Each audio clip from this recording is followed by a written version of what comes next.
Hai aja, 1, 2, 3. Hai. Halo semuanya, selamat datang di podcast kami.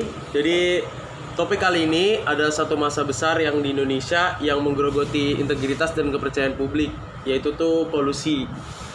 Nah, polusi ini tuh sering dikaitkan dengan KKN, korupsi, dan lain-lain yang masih banyak terjadi di Indonesia gitu loh. Bersama saya hari ini, saya Fabio. Saya Fahmi. Devita Liliana. Saya Dian.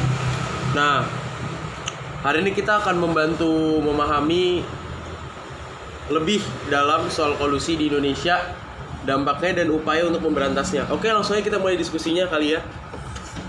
Kita mulai dari definisi dasar dulu ya. Banyak yang mungkin belum paham apa sih kolusi gitu. Jadi kolusi itu adalah tindakan di mana ada dua pihak atau lebih bekerja sama secara diam-diam untuk memperoleh keuntungan pribadi atau kelompok dengan cara yang seringkali merugikan pihak lain, terutama merugikan masyarakat. Gimana menurut kalian?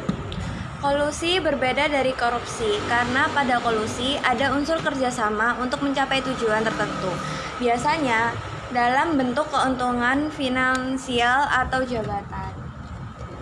Nah, kolusi ini biasanya juga mencakup itu dari pihak swasta sama pihak pemerintah. Ya kan, jadi mereka tuh kayak bekerja sama demi mencapai tujuan mereka sendiri.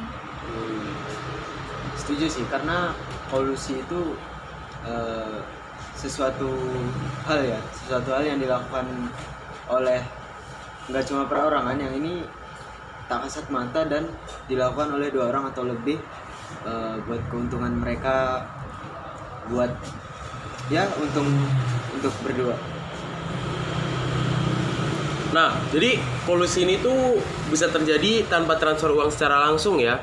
Jadi dia tuh lebih pada kayak ngatur nggak sih hasil kerjasamanya tuh ya diem-diem atau rahasia gitu.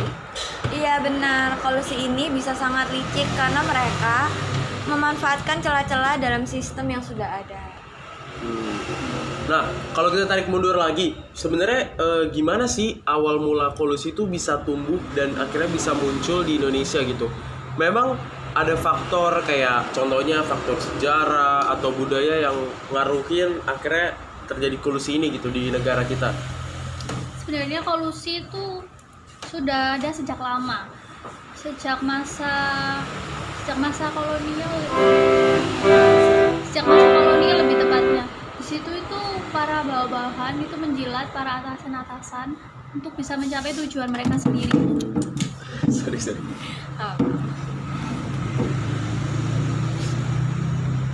Nah, iya, masa Orde Baru memang memperparah praktik kolusi ya. Jadi saat itu banyak perusahaan besar yang dikelola keluarga atau kerabat dekat dari elit-elit politik untuk mendapatkan hak istimewa gitu.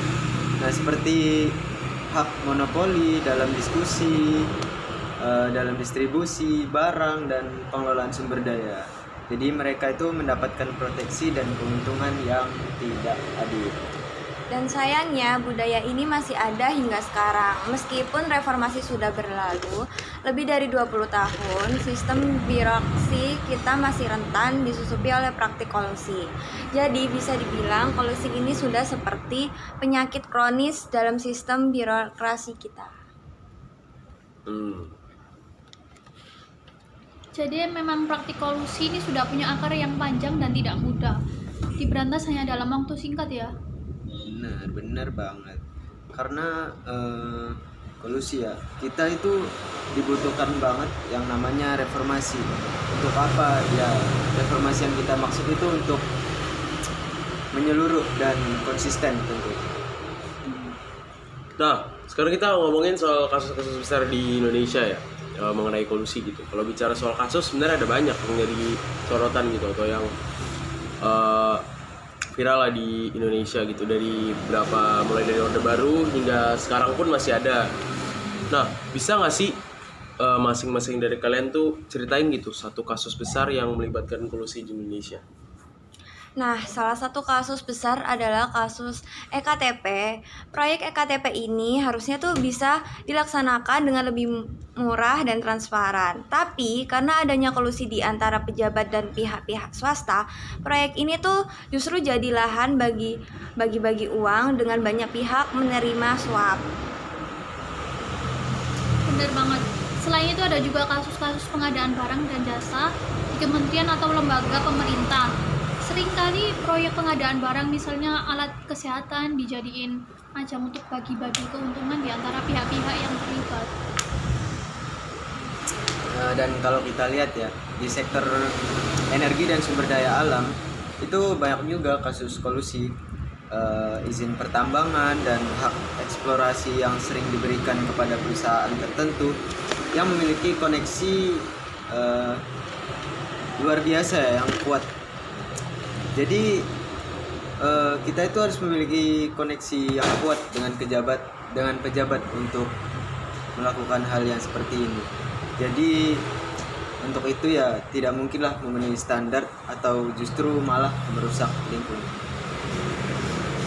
Ada juga nih kasus-kasus yang sering kita jumpai di masyarakat itu, misalnya kayak kalian pasti pernah dengar berita yang pengen jadi PNS ke orang dalam. Oh iya. Kalau nggak gitu yang nembak SIM itu kan termasuk kolusi. Benar. Kayak sering banget kan dijumpai. Nah, dari kasus ini tuh sebenarnya ya menunjukkan sih kalau emang kolusi itu udah terjadi di banyak sektor gitu loh. Mungkin karena itu juga efeknya meluas di berbagai aspek kehidupan kita kan. Iya. Sebagai masyarakat. Makanya masyarakat tuh juga terkena dampaknya tuh secara langsung gitu loh. Iya, bener banget. Kolusi tidak hanya merugikan secara finansial, tapi juga merugikan lingkungan, mengganggu pembangunan dan menurunkan kepercayaan publik.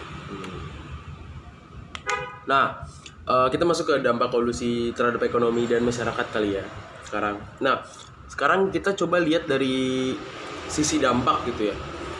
Gimana kolusi ini itu bisa berpengaruh gitu terhadap ekonomi dan kehidupan masyarakat seperti kita nih di kehidupan kita sehari-hari. Jadi kolusi ini tuh memang membuat ekonomi kita jadi kurang efisien sih. Iya. Ketika perusahaan yang mendapat proyek bukan yang terbaik tapi hanya yang punya koneksi, akhirnya proyek tersebut tuh tidak dilakukan dengan optimal. Jadi hal ini tuh pastinya menghambat pembangunan dan meningkatkan biaya yang harus dikeluarkan pemerintah. Dan kolusi juga menciptakan ketidakadilan ekonomi. Perusahaan kecil atau pebisnis yang sebenarnya punya kualitas yang lebih bagus, ini jadi kalah bersaing hanya karena tidak punya koneksi yang kuat. Ini menciptakan lingkungan bisnis yang tidak sehat dan menghambat inovasi. Terus selain itu, dampaknya ke masyarakat sangat besar. Infrastruktur yang dibangun dengan kualitas rendah, misalnya membuat masyarakat tidak bisa menikmati fasilitas publik dengan baik. Ada juga jalan yang cepat rusak, bangunan yang tidak aman, atau proyek yang mangkrak karena dananya habis di tengah jalan. Nah, selain itu dari sisi kepercayaan publik kan juga pasti sangat berdampak kan. Kayak contohnya ketika masyarakat lihat polusi merajalela gitu, mereka nih pasti jadi pesimis sama pemerintah dan hukum juga gitu loh.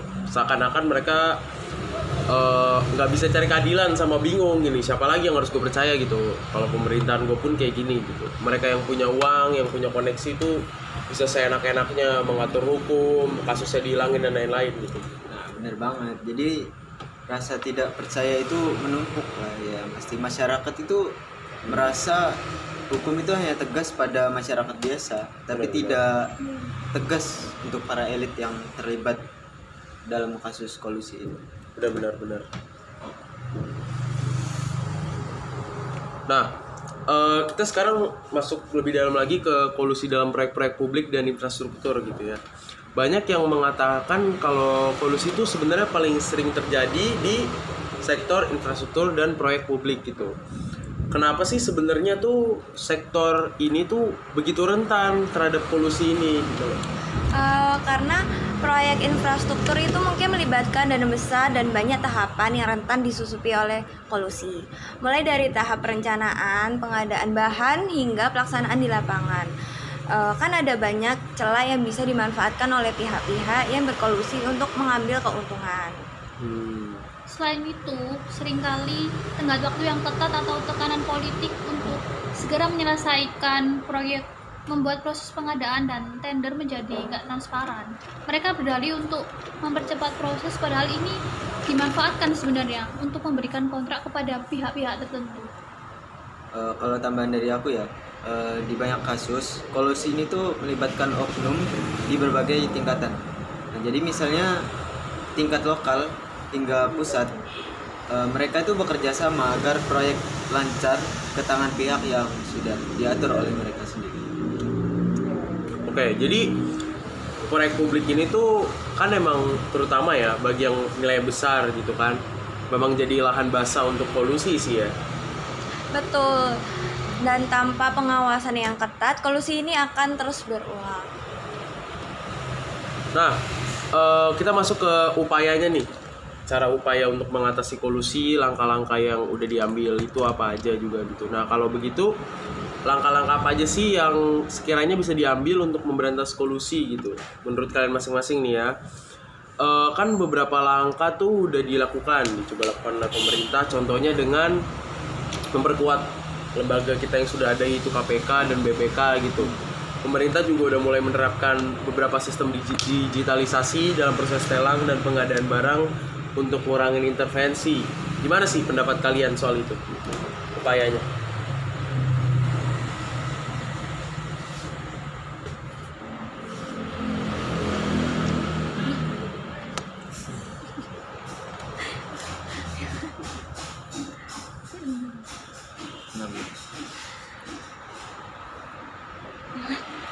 Iya. Gimana? Kalau dari aku, harus ada peraturan yang lebih kuat ya, lebih ketat dan kuat, independensi pada lembaga hukum. Selama ini lembaga-lembaga ini tuh masih rentan dipengaruhi oleh kepentingan-kepentingan tertentu, praktik kolusi, sehingga akan susah untuk diberantas.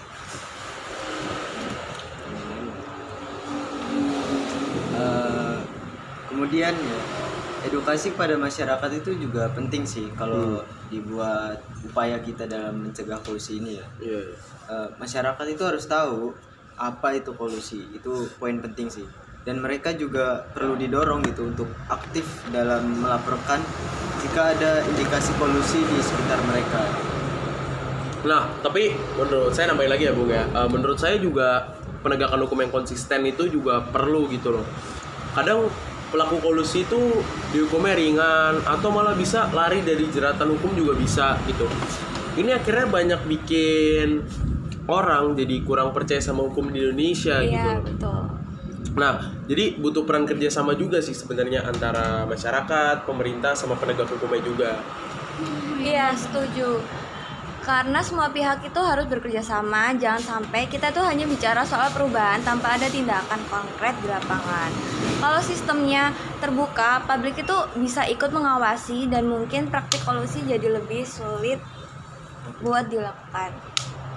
Oke, sekarang kita masuk ke kesimpulan aja kali ya. Kan kita udah ngobrol juga nih dari tadi, mulai dari langkah-langkah yang bisa diambil segala macam tentang apa itu kolusi juga. Nah, jadi kita lebih paham bahwa kolusi ini itu bukan hanya masalah hukum, tapi juga bisa masalah moral dan integritas gitu, yang memang sangat berdampak luas bagi masyarakat. Nah, kolusi ini memang masalah yang kompleks dan nggak bisa selesai dengan satu solusi gitu. Harus ada perbaikan dari mulai dari budaya, pengawasan, sampai penegakan hukumnya pun juga menurut saya harus diperbaiki gitu.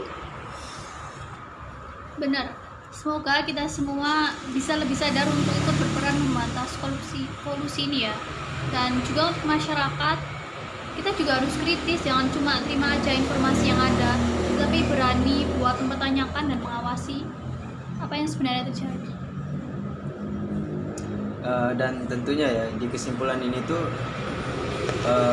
kita harus berharap pemerintah itu terus berbenah untuk update buat mereka sendiri gitu. Untuk mewujudkan tata kelola yang lebih transparan gitu dan lebih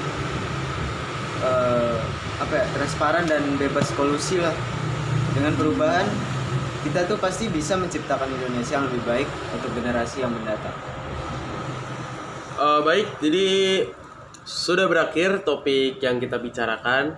Terima kasih untuk waktu dan kesempatannya kalian semua.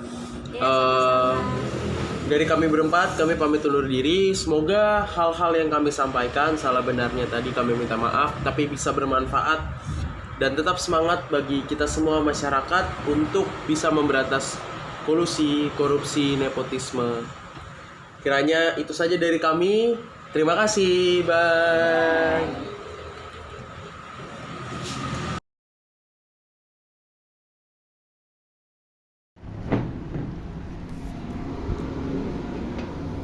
Oke, Mi, tadi kita udah bahas soal kolusi kali ya.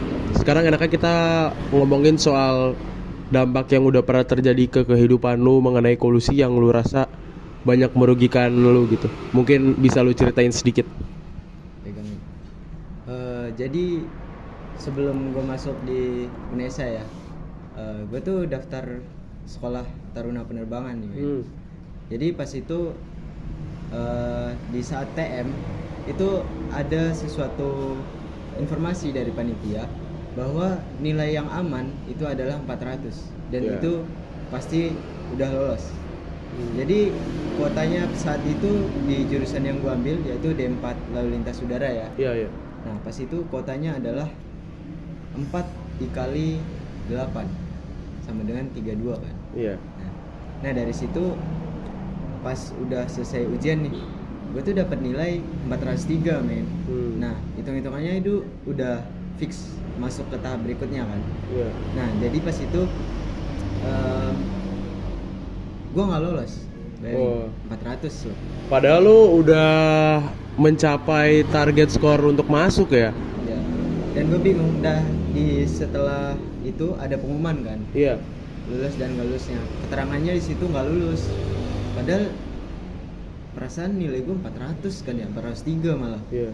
Nah setelah gue lihat, gue ada di ranking 33 men. Dan ranking 32 itu nilainya 405. Nah gue kesel banget dong.